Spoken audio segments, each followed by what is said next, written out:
He, Pat. What did you think go was going to happen in this conversation, Dave? I thought you were going to own us with facts and logic? No. I thought Davis and Pete would try to get a rise out of me, and I thought Pat would come in with just some logic. And I was wrong. He did, just not the logic He did come in with some logic.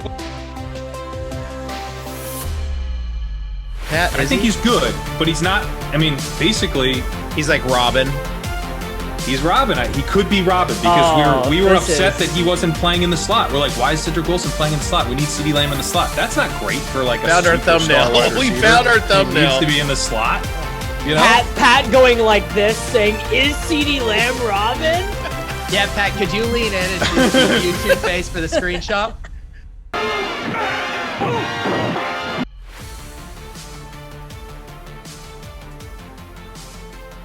What's up, everybody, and welcome to the Swolecast, the off-season Swolecast. Really, there is no off-season for the Swolecast because we are out here grinding, working hard, but we have a special guest today, and I just want to go ahead and introduce him first. Pat Kerrane. Pat, welcome to the show. Thanks, guys.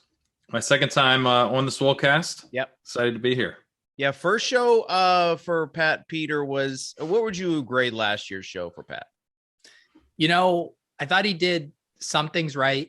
He did do a lot of things wrong. Yeah. And there were some kind of holes in his knowledge of certain NFL prospects that I think was kind of disappointing. You know, when you get someone from Big Peacock on the show, you kind of expect a level of knowledge base that I'm hopeful Pat can surpass this year.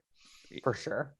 Yeah, so we're going to talk some off-season moves. We're going to talk some wide receiver draft prospects and also just whatever else comes up.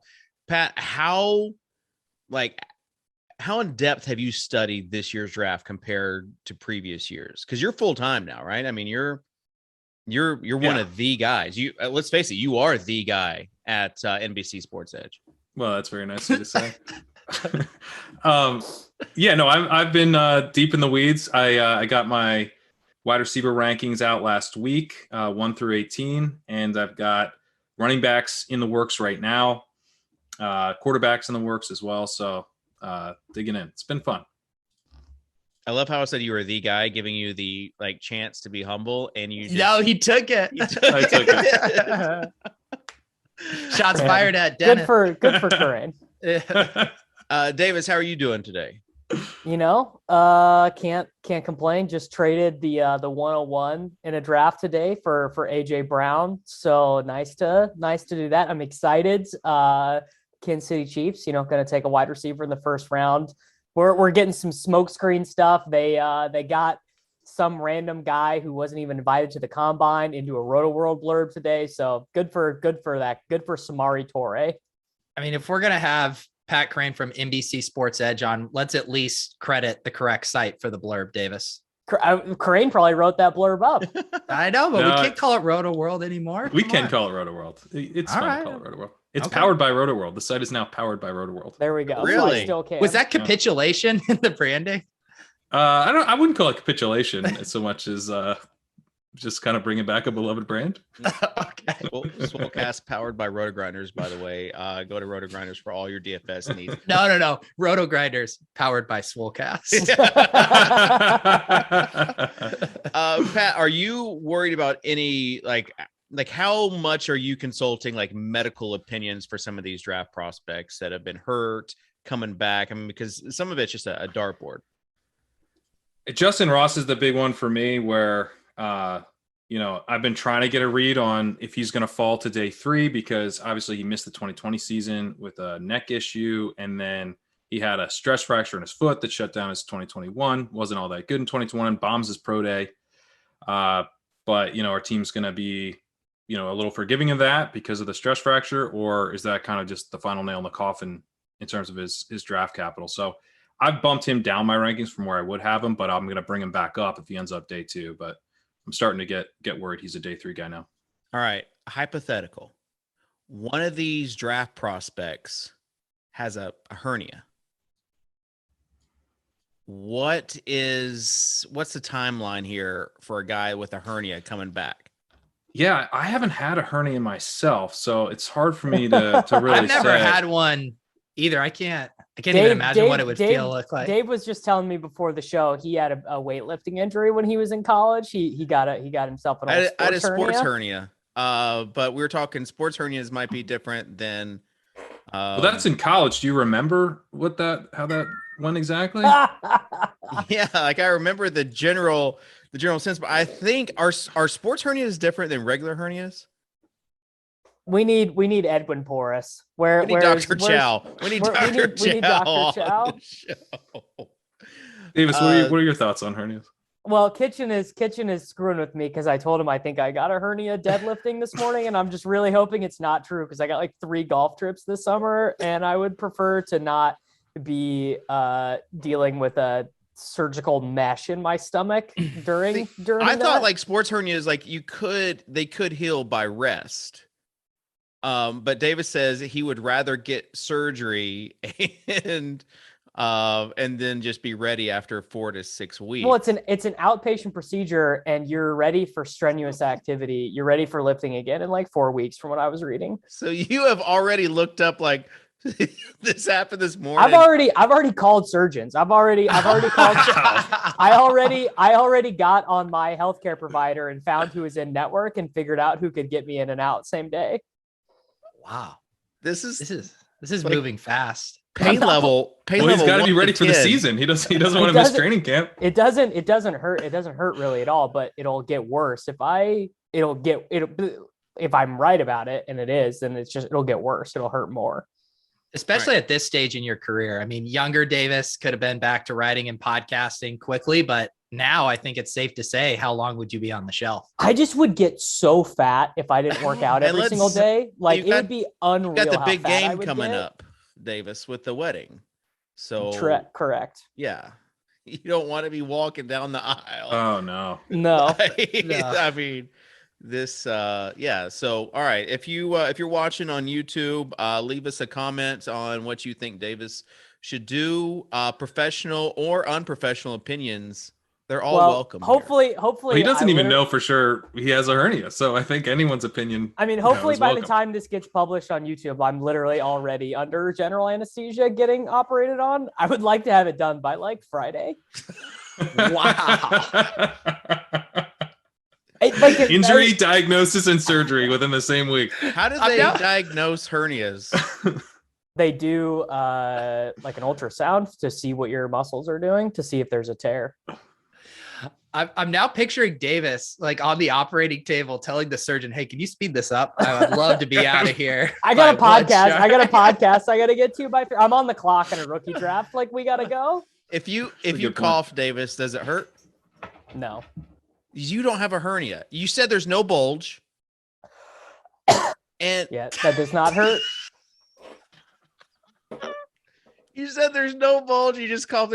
I bet you just pulled a muscle. Like this is the first muscle you've ever pulled. And no, I've pulled muscles before, but generally pulled muscles hurt a lot.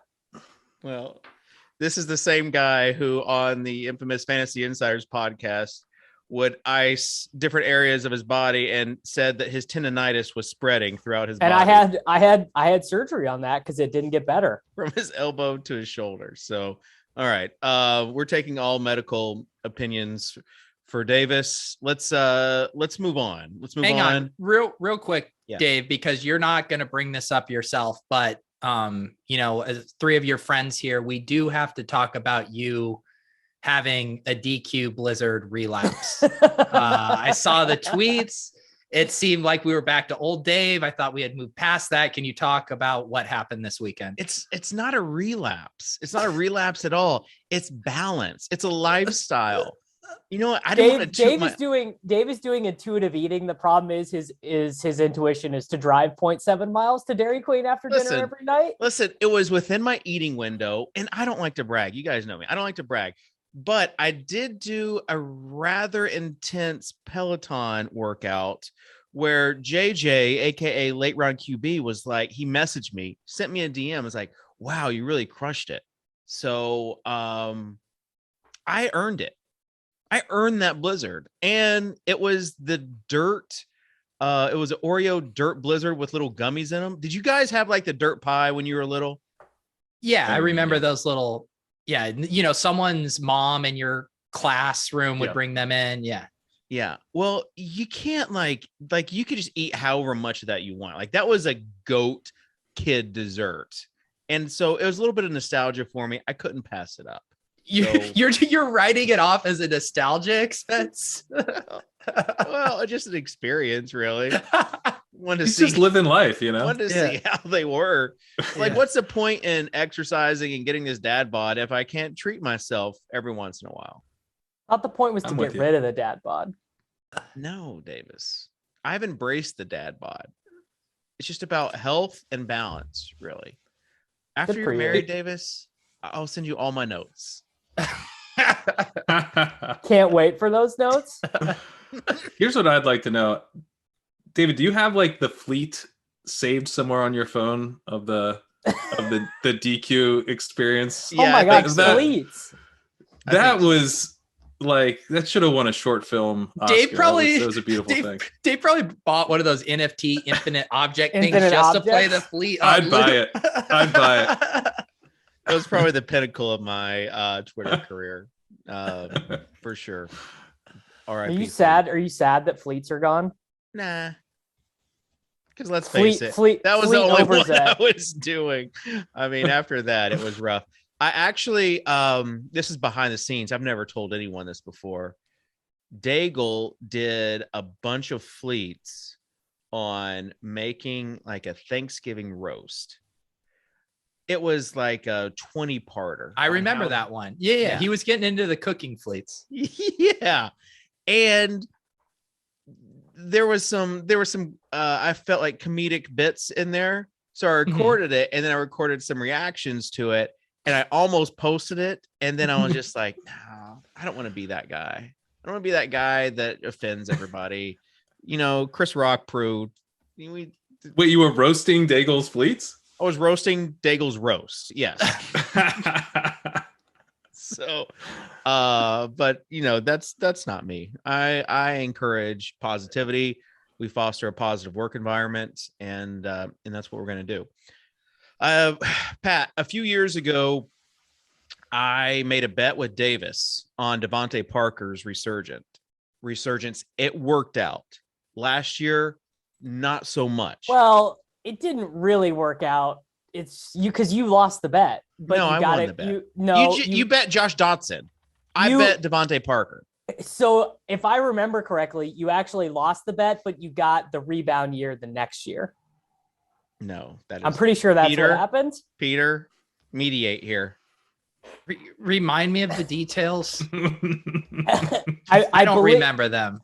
I believe Kitchen is right. I believe it was Josh Doxson versus Devante Parker.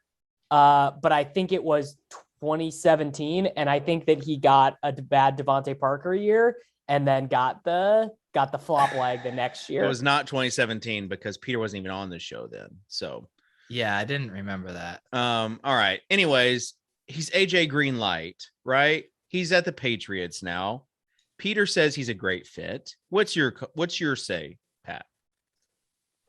I mean, from a fantasy perspective, I don't think I'm that excited about Devante Parker. Jacoby Myers is going to be getting his targets. He does his thing. It's not a pass-heavy offense. They kind of came into what we thought they wanted to be down the stretch, where they're a very run-heavy team, and they were pretty effective that way. Mac Jones, pretty efficient, pretty accurate, but I don't think they're going to be like having him throw a ton this year. So, you know, I don't know. He's a late best ball type of guy. He's fine, but probably not that much more exciting than Nelson Aguilar was last year. Oh, man. Ooh. That is brutal. Pete, we all made the Wentz face. Yeah, the Carson Wentz face. Yeah. Yeah, I don't know. I maybe I am still just clinging on to, you know, old school Devante Parker. Davis and I watching him in the flesh going absolute beast mode against the Giants. Big man. Yeah. And they do need a receiver like him, right? Like that's what N'Keal Harry was supposed to be. And it was a disaster. That's true. And I think it probably also hinges on how much improvement do you think we could see from Mac Jones as a passer? Where if you do just run back what they did last year, I agree it's not that exciting, but does he get better? Do they let him pass a bit more? And then could Parker be a beneficiary? I think no. I think Belichick is pretty, I think he told us that he does not think that they're going to be airing it out like that with some of those game plans they were running. He didn't trust Mac Jones to do anything. And part of that was everyone on the team is so slow. Kitchen, were you eating up the articles talking about how Jonnu's going to be moved to H-back this year? He's going to be playing the Kyle Juszczyk role for the Patriots. Is that really doing it for you? I did not read that, but I will say I will welcome that. Anytime you can pay $14.5 million against the cap for a fullback and still RotoPat will still say you're the best coach in the NFL, you got Patriots. Did you see the over under of wins this year? 8.5. I was going to say 8.5 or 9. Yeah. I think Mac Jones is pretty good. I think Pete's point about him maybe taking a step forward and changing things is a good one. If he's showing more this year in his second year, I don't think they'll just, be a shell of an offense the way they were at times last year. Okay, what do you think? How do you think does Kendrick Bourne factor into this conversation at all? Is he just out of the picture, or is that going to just be their clearly defined 3 wide receiver set? Do we think? I'm not. I think Kendrick Bourne, he makes a few exciting plays a season, but he's always been kind of a role player type of guy. John Paulson loved to tweet how he was wide receiver 29 on the year. He did have a few of those, didn't he? Yeah, he had a few flashes there. It's called Spikes, Peter. My bad. Spike Week. Check out Eric Binefor. Yeah. Every Wednesday, 6 p.m. Eastern. So, all right, you got 30 seconds before we get in draft prospects, Pat, to talk about your love for Rojo and the Chiefs. Well, Davis had me on his podcast, and we got to celebrate the meshing of our brands with Rojo to the Chiefs. That was fun, and I think it's obviously a great landing spot for Rojo. If you're rooting for Rojo to land somewhere good, he's going to have some touchdown upside, have some spike week potential that way. I don't think as a dynasty asset, Davis revealed that he sent a late second in Superflex for him. That's about the most I would send. He's an expiring asset really, because he's on a 1-year deal, but he's very cheap still in best ball. And it's kind of once again, I'm going to be drafting Rojo because, he's got some contingent value. I think they're kind of looking at him as a potential solution, a cheap solution to teams playing a ton of 2 high safeties against them. They can pound Rojo. Oh, wow. A little bit. CH is now Giovanni Bernard and Ronald Jones is Jeremy Hill. It's not the most effective solution they could have brought in, but I think it is that is got to be the way they're thinking, where it's this is a 2-down running back who should be pretty effective with 2 deep safeties. Man. The cure to the 2 high safety defense. That is next level.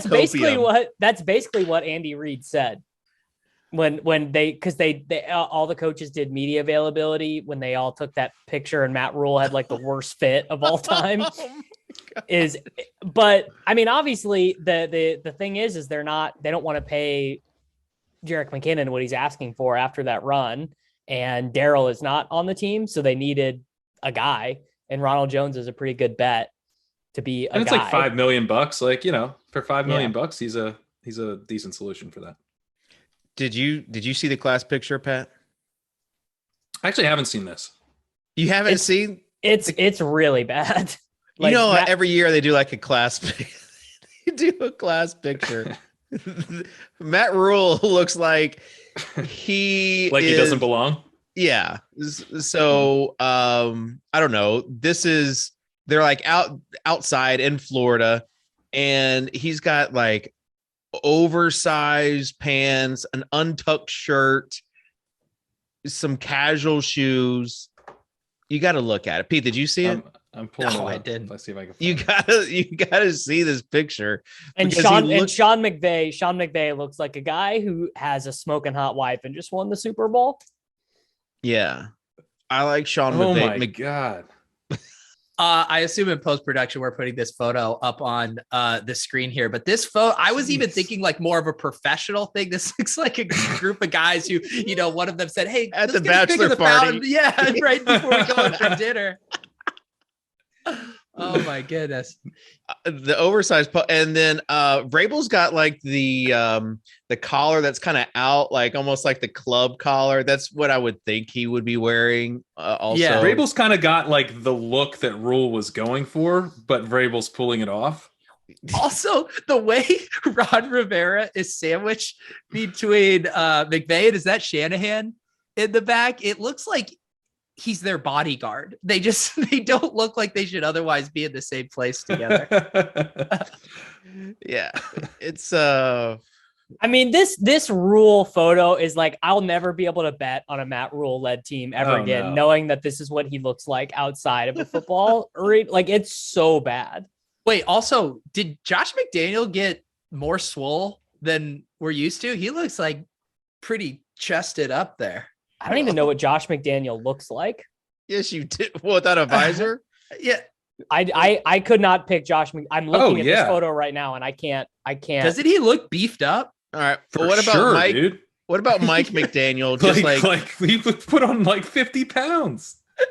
Mike McDaniel looks like he's going to Easter Sunday with his mom, and he just took a photo out of him in front of the church. This photo, this caption I'm looking at says that Josh McDaniels looks like he had an allergic reaction to eating Josh McDaniels. Also, poor dude, Mike McDaniel, you can his shirt is see-through. He's got the wife beater underneath. You can fully see it. Oh, that's a tough scene. It's good stuff. It's good stuff. I mean, you can learn a lot about people by taking their pick. Just like we saw Davis and Peter's pick when they went to the Dolphins game. You learn a lot about people. I kind of like Rivera's vibe right here. Rivera looks like an undercover FBI agent. Like, and the floral polo is just trying to throw them off the sunglasses. There are a lot of bald heads in this photo. Yeah. All right. Let's move on from balding. Pat, you got us off track once again. So let's try to get back on track as we talk about some of these draft prospects, the wide receiver class. Would you say this is a heavy wide receiver class? Like physically heavy? No, Pat, like a deep class. Well, it's both actually, because last year, endlessly talked about how it was a small wide receiver class. It was true, but pretty good wide receiver class despite that. This wide receiver class is, I think, probably a little better than last year's if you just remove the top guy. Like if you lop off Jamar Chase and then whoever you have at wide receiver one in this class, I think the rest of the class is probably a little bit better than last year's, and it has like a variety of player types. So, if you're into kind of the slightly undersized, but like all around number one wide receiver, Garrett Wilson's there. You got a bunch of deep threats, Chris Olave, and a number of guys who should be in that late first round, early second round range. You got some bigger wide receivers in Drake London and Treylon Burks. So it's a pretty fun wide receiver class. And I think not too many guys who really jump out as like potential landmines. There's some guys with wide ranges of outcomes. I think Burks and London both fit that bill, but really high upside guys and like very deserving of the hype they're getting. Burks is just a massive guy, right? But he had a bad combine. He didn't have a great combine, but he didn't bomb the combine either. At his weight, his 40 was okay. And Kevin Cole's model has the 10-yard split as being more important. He actually had a pretty good 10-yard split. So I don't think the combine should be a massive red flag for us as fantasy managers, particularly because it might not impact his draft position that much. So if he falls to the second round, we need to react to that. But if Treylon Burks is still in the first round, then I'm not going to like further discount him because he didn't crush the combine. Yeah. And Davis, he was a stud at Arkansas. He was a stud at Arkansas, and Kerrane and I have been talking about Treylon Burks a ton this offseason, but like the like a knock you would have on him from like a data perspective would be, well, I mean, he played in the slot and the whole offense was designed kind of around getting him the ball, but he did do really well, like when pressed. So when beating press coverage and stuff, which is pretty nice. Burks is the one for me that I don't have to like squint and see. I'm not worried like, oh, he's got to go to a good team or he's got to go to the Bills or whatever. I'm just like, he's just going to be good. Whereas I think like a team needs to have a plan for Chris Olave. I think a team needs to have a plan for Drake London. A team needs to have a plan for Christian Watson, who's probably going to be a little bit raw considering the level that he played at. Like Burks, I'm just like, I don't think he's on that level of like Justin Jefferson, Jamar Chase, CeeDee Lamb. I think he's more like a Michael Pittman, but like that's a pretty good player. Yeah, let's do some comps. And Pat, since you have been researching so intensely in the offseason, I will start with you. Trey, with Burks, give us a superhero comp to him. Des Bryant. No, superhero. Just say AJ Brown. AJ Brown. Like Marvel character. Superhero. You're not satisfied with Des Bryant or AJ Brown? What more do you want him to say? Calvin Johnson? You want him He's to actually say very similar. He is very similar to AJ Brown because I want him to say like Batman or Spider-Man. Oh. Like you really want to? Yeah. Good God. Kitchen's envisioning this as like its own YouTube segment. He's like, NFL prospects as Marvel characters, 10,000 views. Going on the thumbnail. This is going on the thumbnail.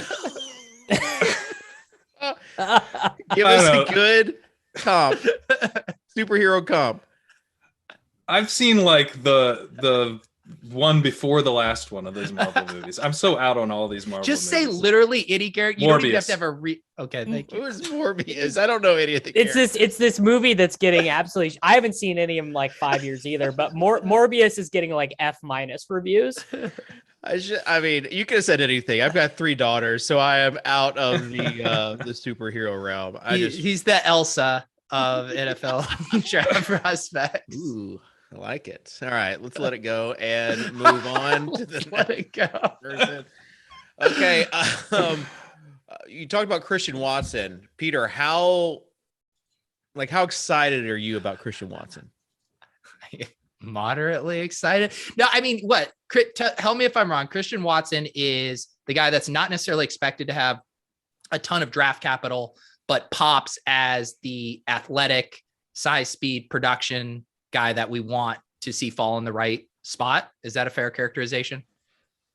It is, but I think the draft capital narrative has changed post combine to where he might get like there's a chance he's a late first round pick now. Oh wow.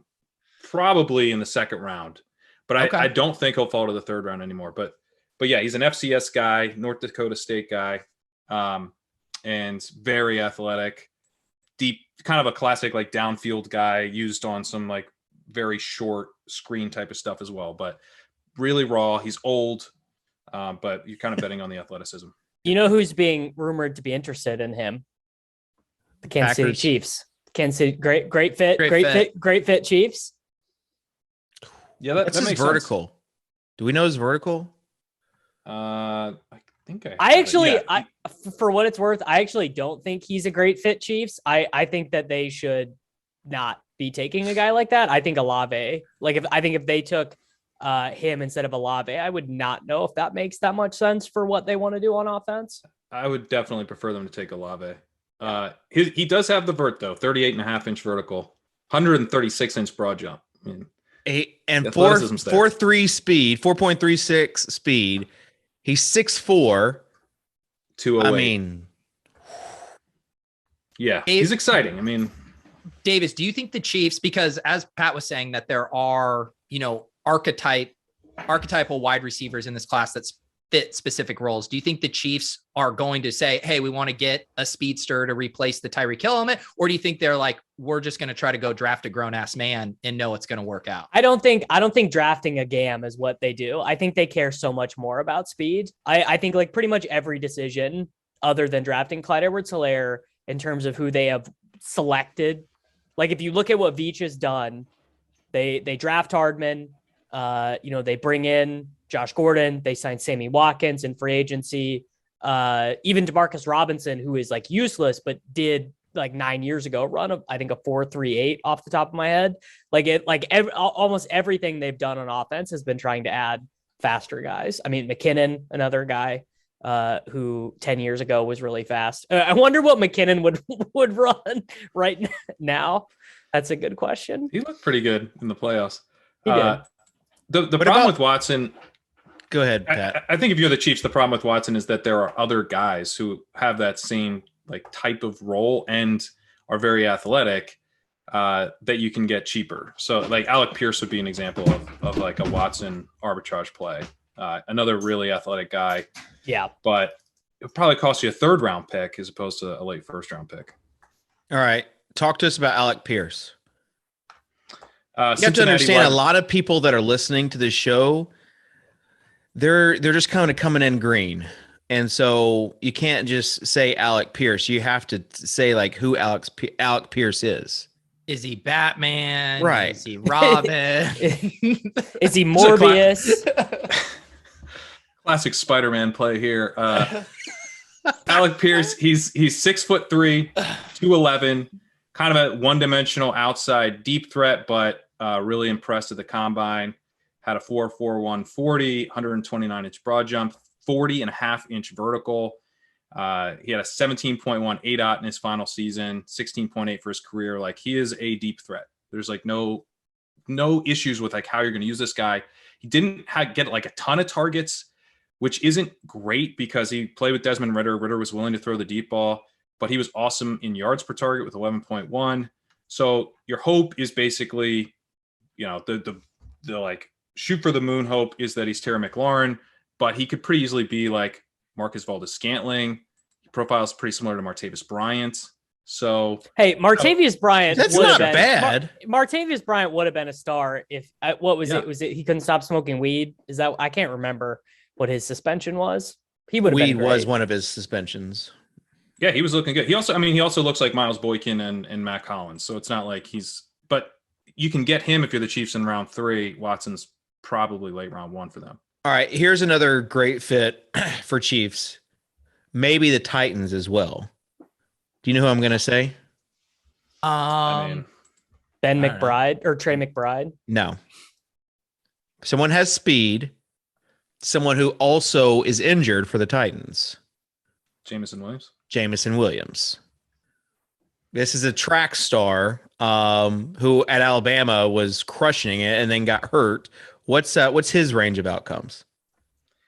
I think Jameson Williams is really exciting. I think he comps to like Will Fuller. He looks a little bit like Jalen Waddle, although he's more of a true deep threat than Jalen Waddle. If he had not torn his ACL, I think he'd be right there with the top 3 guys in the class, which I have as Burks, Wilson, and London. The ACL tear obviously changes things for both real life and fantasy, but he was incredible in his final season. He only had that final season because he played at Ohio State, had to transfer because he couldn't earn routes with Wilson there. Olave. Yep. We also have Jackson Smith and Jigba was in the wings. So he made the move to go over to Alabama, but you did have John Mechie there, who was considered, potential 1st round pick that he thoroughly played ahead of. I mean, just took over that offense, clear number 1 option, clear deep threat and number 1 option.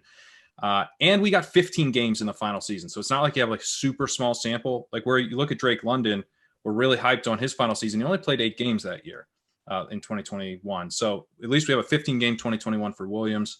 Feel pretty good that he's very talented, off the charts in yards per route run,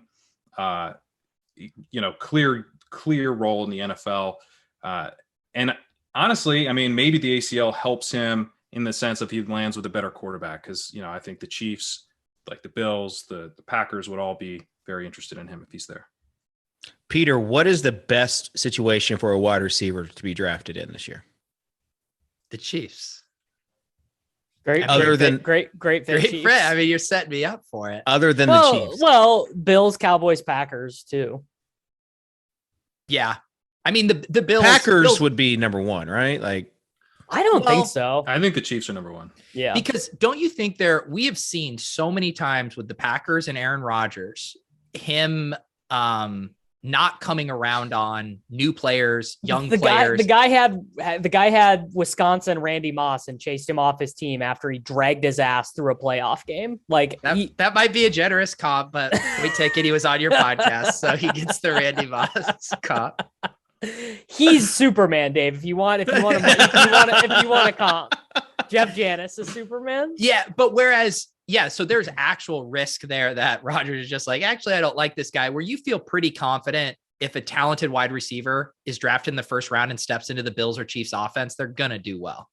I do wonder if sneakily for Dynasty, the Bills is a better spot because the Chiefs will probably continue to throw resources at wide receiver, knowing what their salary cap situation is. But I do wonder if the Bills take a guy and he's good, whether it be Jameson Williams or whoever, because Diggs is about to be 29 or 30. And they're also Josh Allen's mega extension is about to kick in. So I wonder if the guy the Bills draft is going to just get like force-fed targets for the next 2.5 seasons from Josh Allen. I think the Cowboys is also a really, really good spot long-term because CeeDee Lamb, is good, but is he? Pat, I think he's good, but he's not. I mean, basically, he's like Robin. He's Robin. He could be Robin because we were upset that he wasn't playing in the slot. We're like, why is Cedric Wilson playing in the slot? We need CeeDee Lamb in the slot. That's not great for a found our thumbnail. We found our thumbnail. He needs to be in the slot. Pat going like this, saying, "Is CeeDee Lamb Robin?" Yeah, Pat, could you lean in and do the YouTube face for the screenshot? Nailed it. All right. I mean, seriously though, you got Michael Gallup playing the X. I mean, he's not a big target earner. He's a solid professional wide receiver.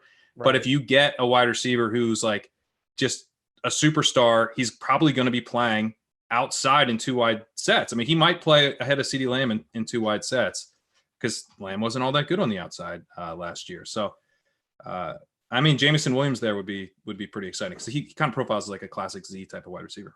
Least exciting spot, the Titans, right? Yeah, not ideal. Because they're going to be looking.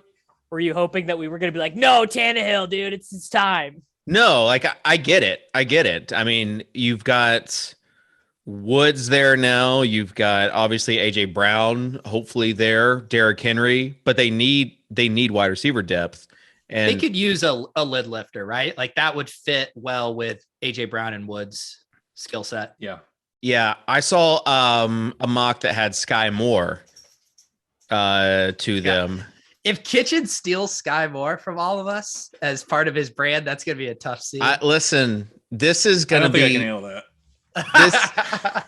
The Titans have already drafted a first-round wide receiver out of Western Michigan, and didn't pan out the way we expected it to. So, Skye Moore, I'm kind of iffy on him, but I know that you love him, Pat. Yeah, I'm a really big fan of Skye Moore. Is he your number one overall? No, but I'm like, I have him above a lot of people. Like who? Like what would be a hot take for your Skye Moore love? The hot take would be he goes first round, and then I put him ahead of Jameson Williams because he has torn ACL. That would be the hot take. But right now, no, he's already going. This mock already had him going first round. So give me a hotter take. Like, what are some of the wide receivers you have him above? I've got him above George Pickens. Oh, okay. Yeah. I mean, I'm pretty high on Skye Moore. I've got him wide receiver 5 in the class. I've got Burks, Wilson, London, Williams, and then Moore.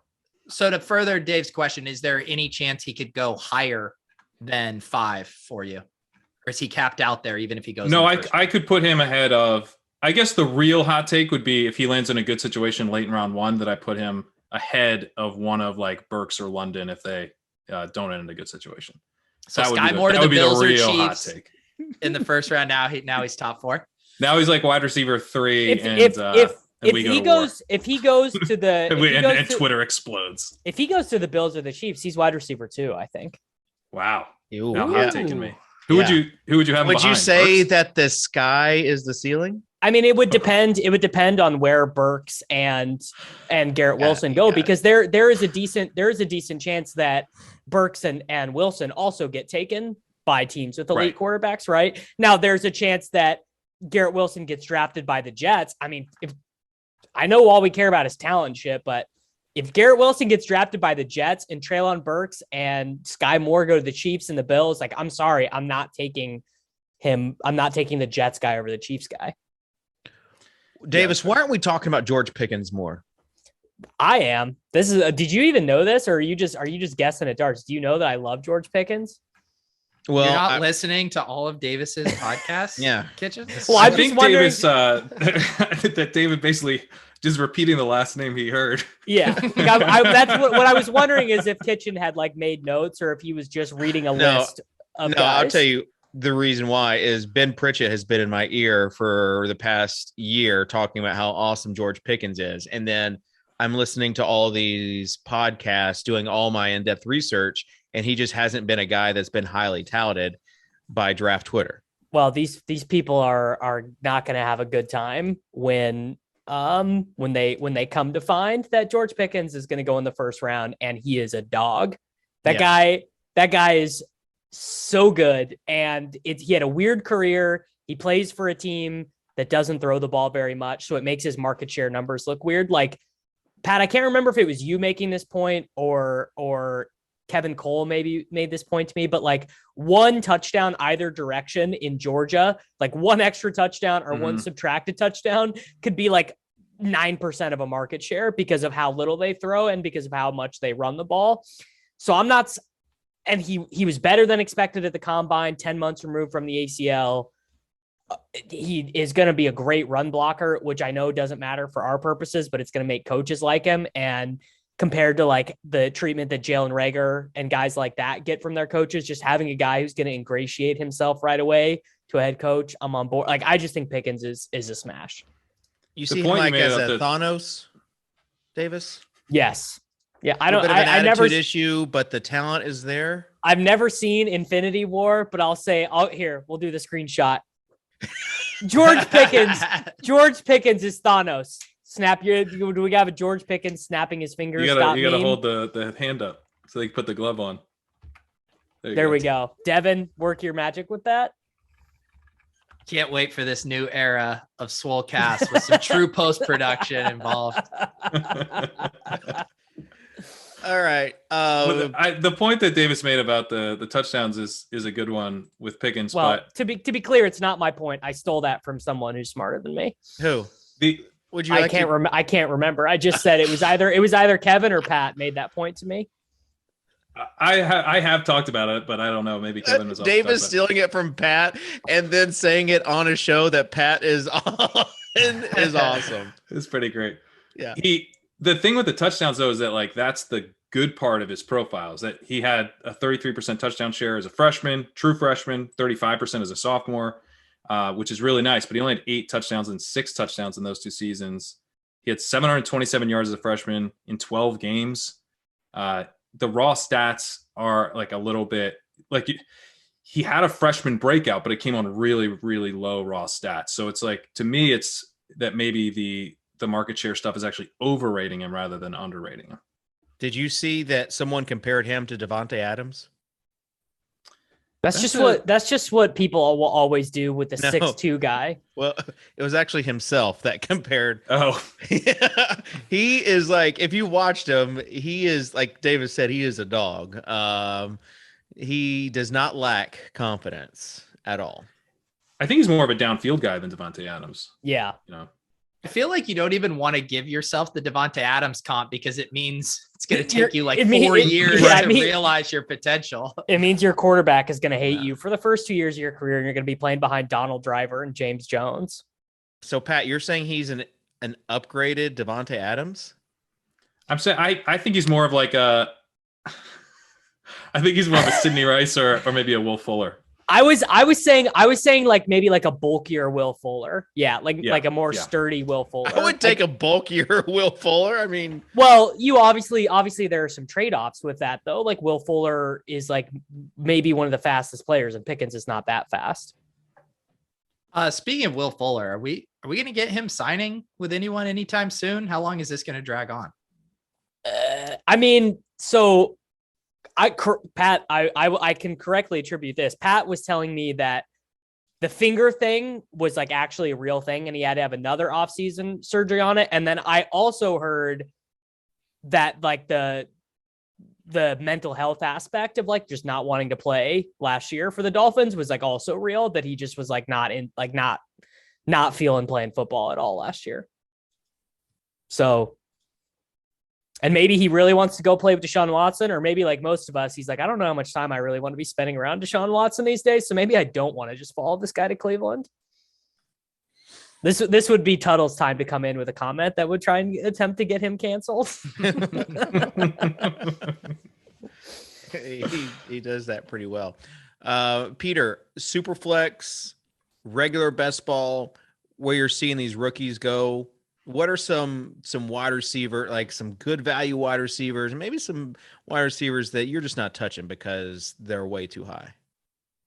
Yeah, I do think they've seemed more palatable to me in the Superflex, just with how much the quarterbacks are getting pushed up. I found myself just more comfortable taking these rookies. Whereas in the original, say big board on Underdog, I thought there wasn't quite as much upside left on the bone based on where some of these guys were going. So I had been trying to target more of the guys that we were unsure of their draft capital. Skye Moore, like we mentioned, was free for a long time. Christian Watson, really cheap. Whereas I didn't necessarily feel like chasing, Treylon Burks into the 5th, 6th round sometimes, just because he was kind of the de facto wide receiver 1 at the time. And I think though I've ended up with way more of the running backs late, just trying to throw as many darts, just knowing that kind of the binary upside is so good there. And I probably don't have as much of the rookie wide receivers in my portfolio, just because, the call might be coming inside the room with ship chasing a bit, but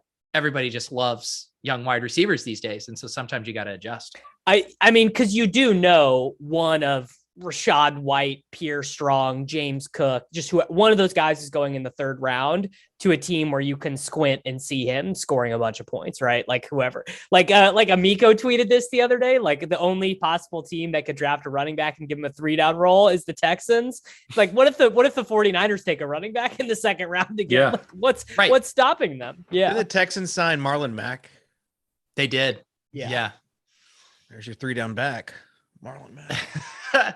I mean, that's all. I mean, I do think in general, the rookie running backs are the best bets. And conversely, any of the other running backs, that's why I haven't really been touching Eli Mitchell, because it would shock no one if they drafted a running back, and there's only downside risk with a lot of those, what do we say? The dead zone, those dead zone. Shanahan is watching New Zealand rugby and just fell in love. He just fell in love with the new guy. He's going to convert. So Eli Mitchell's a thing of the past.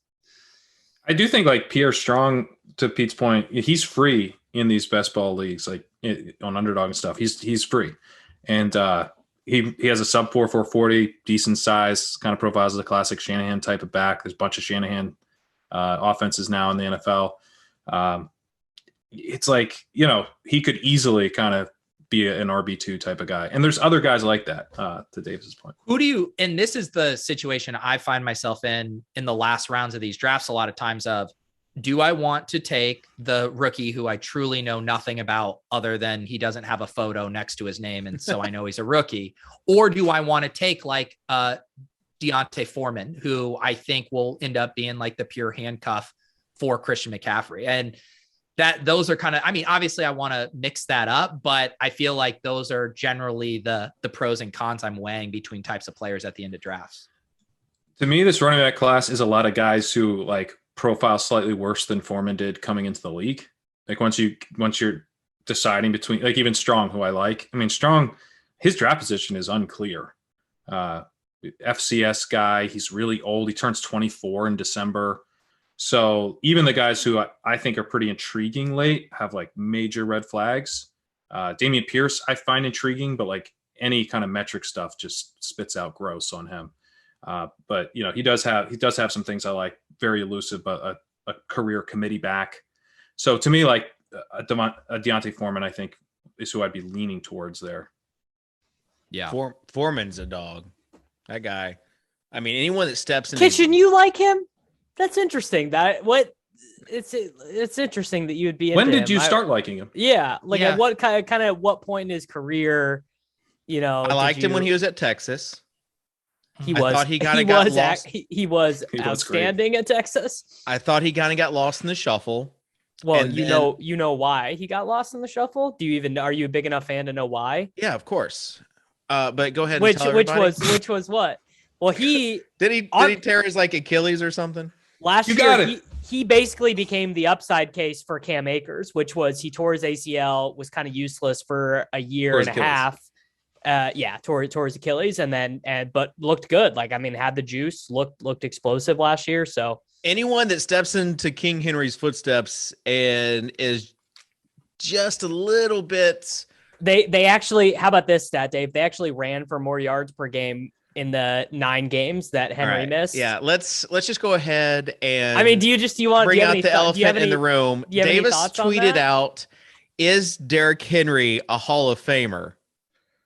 Because my television co-host Craig Mish told me 100%. Told me yes. that your Swolecast co-host is telling you 100% as well. And then I think Sam Hoppen made the most cogent point, which is that, when Derrick Henry is eligible, 10 years from now, whatever, the group of guys voting for the Hall of Fame is very different than the group of guys voting for it right now. I think the media members.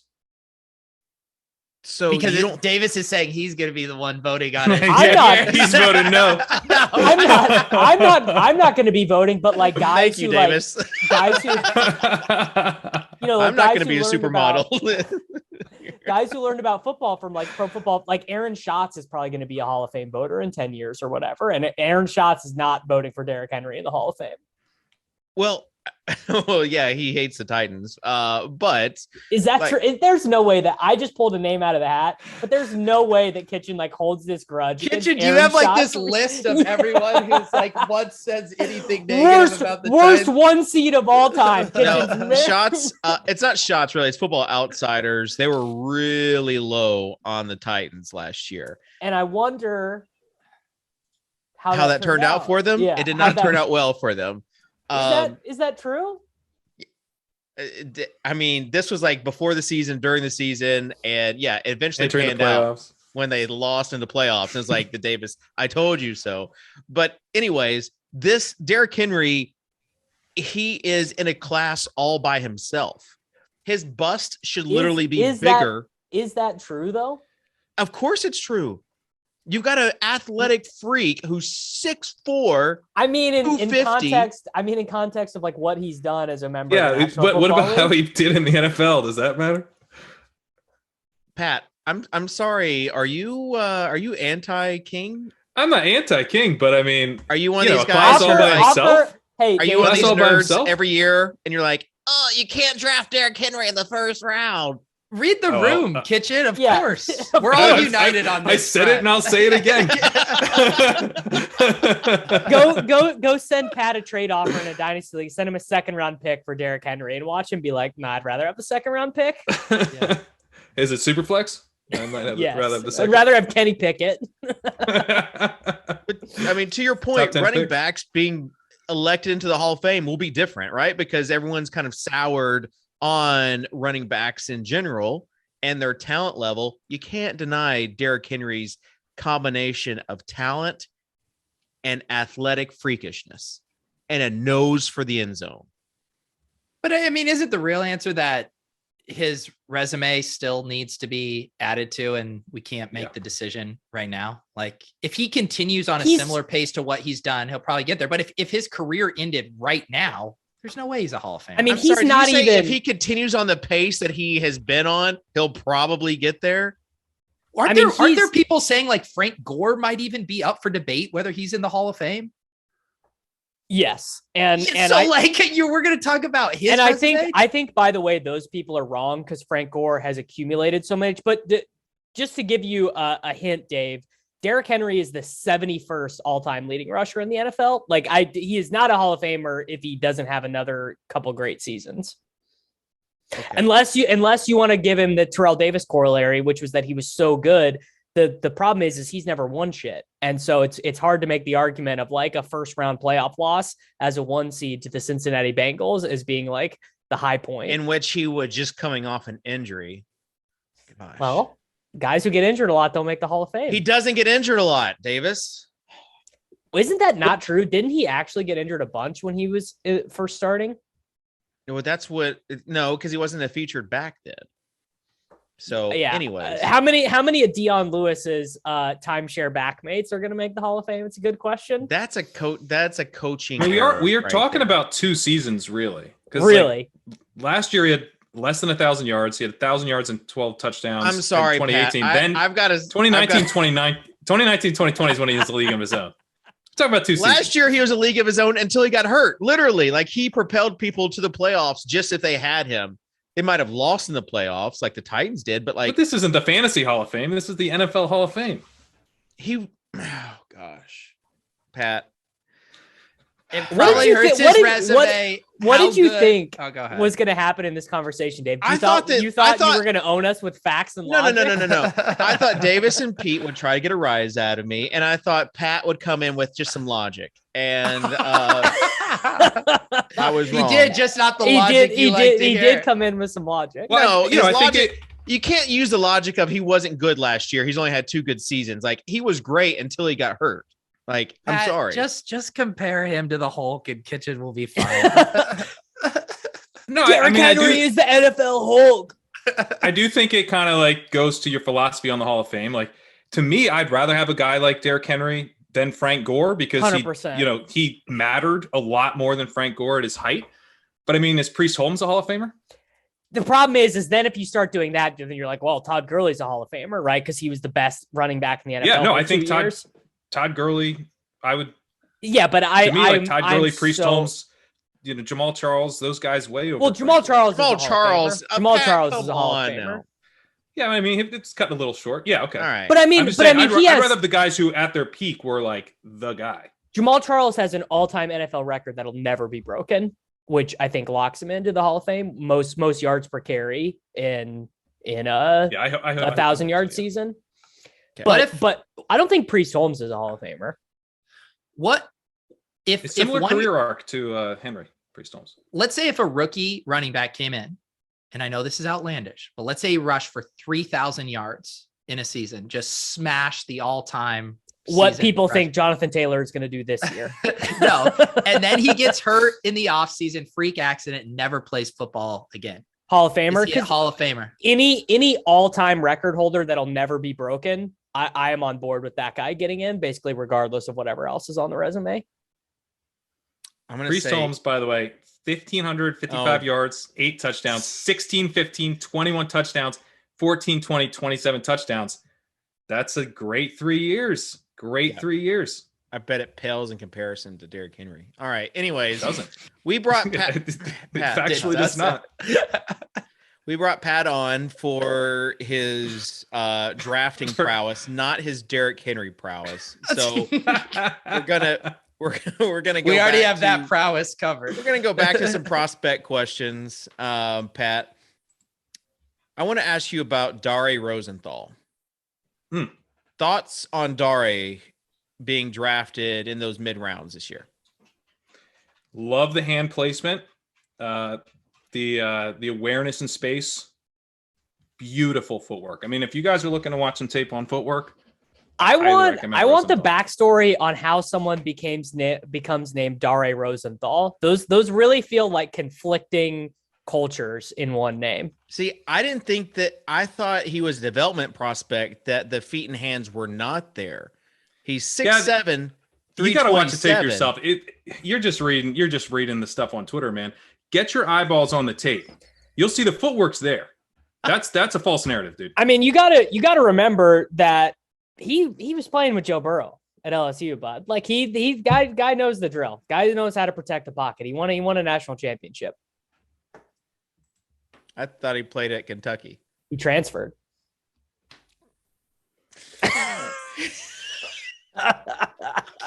Kitchen, we don't have you on this show for your offensive line prowess.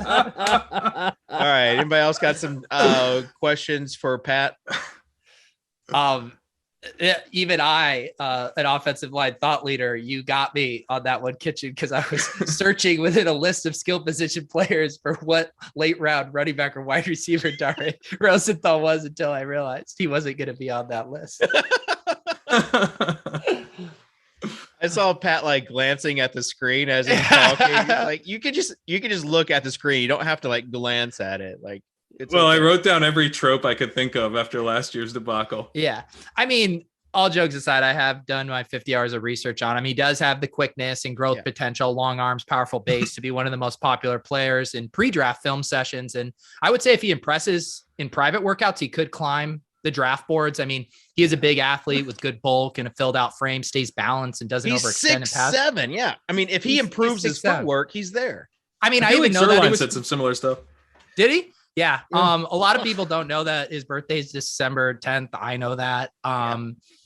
So yeah, he's a really interesting player. He was actually my number 14th ranked player in the state coming out. And pretty good. Do you want to know what's interesting is there are people that actually do this for fun. They're like, I did a 7-round mock draft. Come and read it. Did you know, Davis, that he went to LSU, or did you just look it up real quick? I think the mystery is more fun. I think people should. I think you looked it up. You would have said if you knew it. I want a full scouting report on the guy who got blurbed up today by NBC Sports Edge. I want to know about Samori Toure, the number 58 wide receiver in this class. That wasn't me who blurbed it. I actually don't know who was. Was that an SEO play? Who's asking for that blurb? What about Khalil Pimpleton? What? It's a real player from Central Michigan. I almost used Cole Strange as a guy, but I figured Pat already knew who he was. Well, yeah. Pat, what would you do if your editor at NBC Sports Edge was like, Pat, you do a lot of great work. We're trying to expand our coverage, and we'd like you to do an offensive line power ranking column each week. So I think Hayden was on the podcast the other week, and I believe he was doing the offensive line blurbs because we do all these draft blurbs that I'm working on now for wide receivers and running backs, tight ends. But I think he did the offensive line ones, which I don't know how he did that. That's heroic to me. I truly could not imagine he grinds writing up offensive lines, even for blurbs, doing an article would be truly impossible. All right. Before you go, Pat, give us a sleeper for a wide receiver, 5th, 6th round wide receiver, Rambo, Drummond, Bayless Jones, someone that you like. Yeah. So I don't know that it'll be 5th, 6th round. I like Jalen Tolbert a lot. I think, a bit of an older prospect, definitely, he's got some red flags, but very productive over his career, 5th year senior.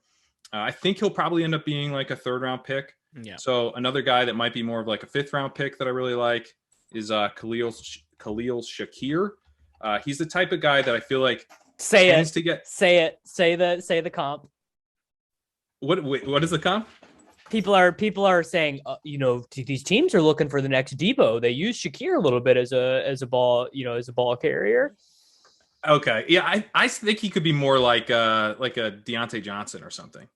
I think he's a short area receiver rather than a gadget guy, which is what I like about him. He's a yards after catch guy, productive in the short area. He's the type of dude who I'd be interested in, even if he ended up being a 4th round pick, because you get him really late. Wow. Jalen Tolbert, his player profiler comp, Adam Thielen. Yeah. Yeah. He's pretty interesting. He's a downfield wide receiver, not a ton of size, sufficient athleticism though. I would love to see the draft position with him, because if he's a 5th round pick, I don't think the profile is nearly as good.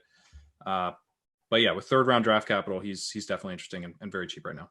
I want to put this on the record right now, just because it's going to happen, and I want to be able to come back to it later. The Patriots are going to spend a day 3 pick on Indiana wide receiver Ty Freifogel. I just need this on the record that's going to happen. Just great fit. He's the next in the line of your Berrioses, your Uluzwiskis, your Amendolas, your Edelmans, your Hunter Renfros, your Renfros. Yeah, that he's 5. Oh, actually, he's tall. So never mind. Maybe I'm wrong. I'm going to recant that. I didn't realize he was so tall. Who's the Alabama guy? Put it on the record. That guy, Slade Bolden, right? Slade Bolden's the Patriots guy. He's going to the Patriots. Yeah. I'd forgotten about that. Yeah, that I recant. It's not happening. I didn't realize Freifogel was 6'2". Yeah. I know who Slade Bolden is because I watch obviously the SEC. But for those that do not know, you guys made like a stereotypical kind of pick for the Patriots. Feels like. That was the goal. That's what's so fun about Patriots picks is they're always stereotypical. They're always, it's like they're going to take the oldest safety in the draft. Whoever the oldest draft eligible safety is, they're taking that guy. They're going to take a cornerback that they end up not giving a second contract to. And they're going to take a lot of the times a white possession wide receiver. It's just what it is. Well, that was the last show for the Swolecast here. RotoGrinders sure will be canceled. Thank you, Pat, for joining us. Pat, before you go, favorite superhero of all time? Priest Holmes.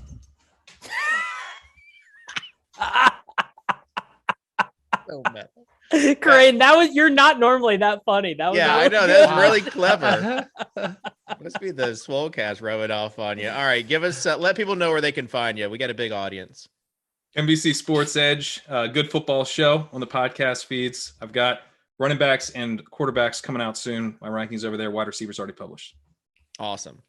Davis, good luck on the hernia, even though you displayed no symptoms of a hernia. But thank you. Yeah, I appreciate your thoughts at this time. Well, good luck on that, bud. Do you have any final thoughts for the show? Yeah, I'm just really looking for Jarrett Stearns out of Western Kentucky to, maybe get picked up as a day 3, priority free agent. Probably going to rank him as, I'm going to go full Waldman and rank him as my wide receiver 7 in the class. And I'm just really looking forward to that. All right, there we go. Peter, final thoughts for the show. Yeah. I don't want to say I was distracted, but I have been trying to think through my preferred Dare Rosenthal comp, and I did settle on it, and it's Wolverine.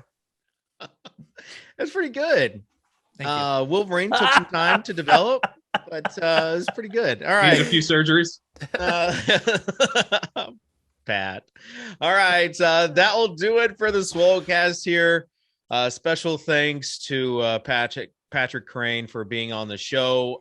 Tuttle hopefully will be on with us next week.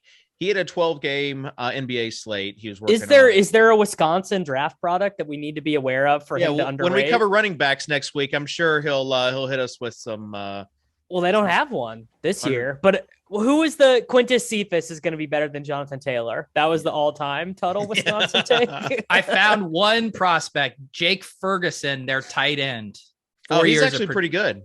Yeah, there you go. Tuttle will have Ferguson takes for you. There's the tease. Okay. All right. So we'll see you next time. Hit us up on YouTube. Leave a comment. Tell us what you liked, what you didn't like, why Pat is wrong about Derrick Henry. Any of that stuff, hit us up in the comments, and we'll see you next week here on the Swolecast on RotoGrinders.com. Peace.